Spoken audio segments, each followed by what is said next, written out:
সিরাজগঞ্জের উল্লাপাড়ায় সাবেক চেয়ারম্যান আকমল বাহিনীর নির্যাতনের বিরুদ্ধে গ্রামবাসীর উদ্যোগে মানববন্ধন ও প্রতিবাদ সমাবেশ হয়েছে।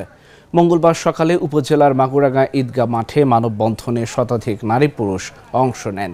মানববন্ধনে বক্তারা অভিযোগ করেন, আওয়ামী লীগের সাবেক চেয়ারম্যান আকমল বাহিনী দাপট দেখিয়ে নিরীহ মানুষকে হয়রানি, চাঁদাবাজি, মামলা, জমি দখল ও নির্যাতন চালাতো। সেই কার্যক্রম এখনও চলমান থাকার কারণে এই অবস্থার অবসান ঘটাতে প্রশাসনের কঠোর হস্তক্ষেপ কামনা করেন তারা। এ সময় বক্তারা আরও বলেন, গ্রামবাসীর নিরাপত্তা নিশ্চিত করা না হলে তারা বৃহত্তর আন্দোলনে যেতে বাধ্য হবেন। গ্রামে আসার পর থেকে দেখতেছি এরকম অত্যাচার, খুব অত্যাচার করে। আমরা যদি ঘরের ভিতরে রাত্রে থাকি, আকমাল সোজা চোর তার চেলা ফেলা দিয়েও আক্রমণ করে। আমার এমন কি হলো রাত্রিতে আমরা ঘরে যখন শুই, সে রাত্রিতে আমাদের চালে ঢেল দেয়। বাইরে আসলে সেই ঢেলগুলো আমাদের লাগে, আমরা খুঁটে খুঁটে রাখি, সবাইকে দেখায়, সবাই কেউ কিছু বলতে পারে না ভয়ে।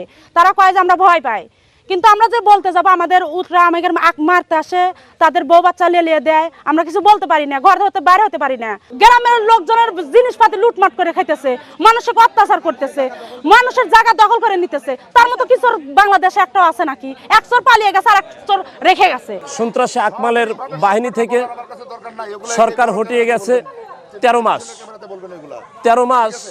13 মাসের মধ্যেও আমাদের একের পরে এক জেল জুলুম, নির্যাতন, মারামারি দিয়ে উনি গ্রাম ছড়িয়ে আছে।